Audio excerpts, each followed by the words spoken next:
Well, good morning. Good morning. Guys in advance, Lord. What you cancel today's meeting? I called, so what is cancelled? Could not hold meeting today on a report of corporate profit has not been counted accurately. Why have not counted? Because now the 25th there are still 5 days left until the month is over so that the report has not been so calculated. Okay, so if I accept your excuse, Thank you, sir. Again, I apologize for canceling the meeting today. it's okay. Can we replace in this meeting at a later time? Yes, sir.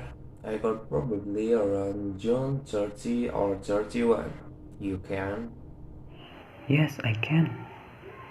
Okay, then to meet in another time. I'll see you next time too.